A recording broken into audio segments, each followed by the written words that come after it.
Les flashs commencent avec l'album de Nine Inch Nails en concert, Live and All That I Could Have Been. C'est encore, écoutez, il y a encore plusieurs fans. Vous avez vu sur les palmarès que ça va très très bien pour Nine Inch Nails. Moi, ça demeure un des meilleurs souvenirs de spectacle que j'ai vu. C'était Apocalypse Now sur la scène. C'était génial. Et c'est vendu en 2 éditions. Il y a la simple, album simple ou album double.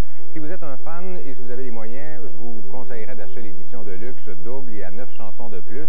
Sur le 2e CD, ce sont vraiment des chansons très très douces comme Something I Can Never Have, que j'ai toujours adoré. Une nouvelle chanson aussi qui est la chanson titre. L'enregistrement public est absolument excellent, superbe. C'est vraiment une qualité studio. Les applaudissements sont bien dosés. Moi, j'ai ça quand j'entends du monde crier là, sans arrêt à un moment donné. Donnez-nous un break. Et si vous procurez juste la version simple, c'est pas un mauvais achat non plus parce que c'est une bonne rétrospective de carrière. Vous avez des vieilles chansons des plus récentes et la présentation est sublime comme toutes les œuvres de Nine Inch Nails.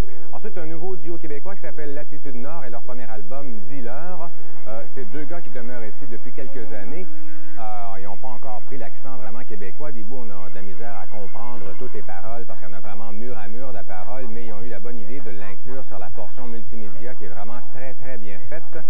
Au niveau des textes, ils n'ont vraiment pas de l'air de bonne humeur, enragés, de la façon qu'ils livrent leur rap aussi, mais ça, à ce niveau-là, ils respectent vraiment la philosophie du rap.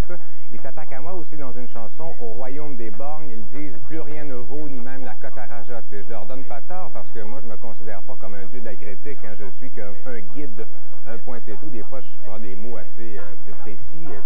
Je crie fort des fois, mais il faut en prendre et en laisser. Et en fin de compte, il faut se fier à vos goûts plutôt qu'à celui des critiques, c'est sûr et certain. Musicalement, je pense qu'ils mettent la barre assez haute au niveau du hip-hop québécois. C'est très, très riche, d'excellentes mélodies. La réalisation est excellente également. C'est un très, très bon album hip-hop. J'espère que ça va marcher pour eux. Voici un extrait de Young Gun Killers.